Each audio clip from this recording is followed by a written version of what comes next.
Petite réflexion pas très connue, mais qui vaut son pesant d'or. Qui s'est marié le jour du 17 Tammuz?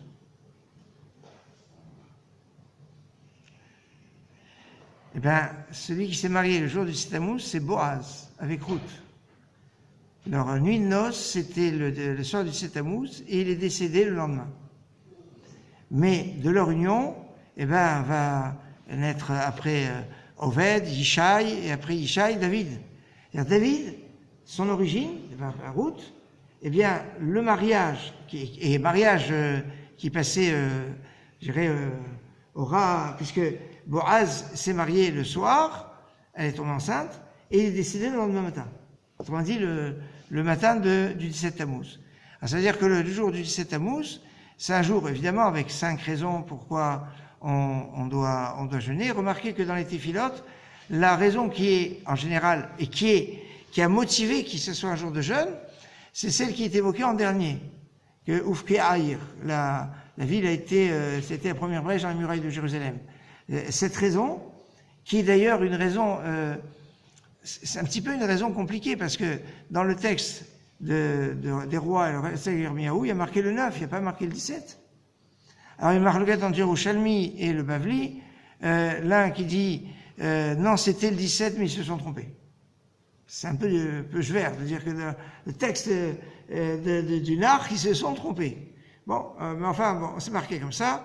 Sinon, l'autre version, c'est de dire non, pour le premier temple, c'était en effet le 9, mais pour le deuxième temple, c'était le 17. Et comme le deuxième temple est plus proche de nous, on n'avait pas fait deux jours de jeûne, le 9 et le 17, c'est pour ça qu'on a gardé le 17. Mais, à la base, tous les jours de jeûne, qui vont du 17 Tammuz, 9 Av, jeûne de Guédalia et du 10 Tevet, sont tous des jeûnes qui, à la base, ont été institués par rapport à l'instruction du premier temple, pas du deuxième, à la base.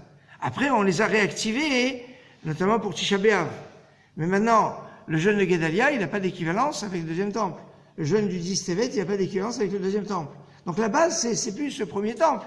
Donc si c'est par rapport au premier temple, et que on va, d'après l'opinion, que pour le premier temple, c'était le 9, comme c'est marqué dans Tanakh, alors normalement, c'est pas aujourd'hui qu'on devrait jeûner, ça aurait été le 9 Tevet, le 9 Tammuz, pardon. Donc c'est pas évident.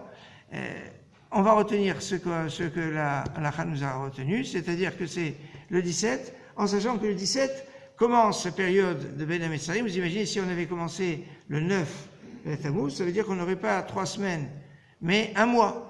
Du 9 Tammuz au 9 Av, il y aurait un mois. Alors c'est pas aberrant parce que l'histoire d'un mois, c'est un classique. On a un mois pour se préparer à Pessah, un mois de Slichot, un petit peu plus, mais enfin, le mois d'Elul, donc il y a quelque chose. Il n'en reste pas moins que ce qu'on devra retenir, c'est que le 17 Tammuz est donc un jour de jeûne, un jour de Teshuvah, un jour où des choses peuvent se passer et qui est à l'origine de la naissance, de la conception, de celui qui va être l'ancêtre du roi David et donc l'ancêtre du Mashiach.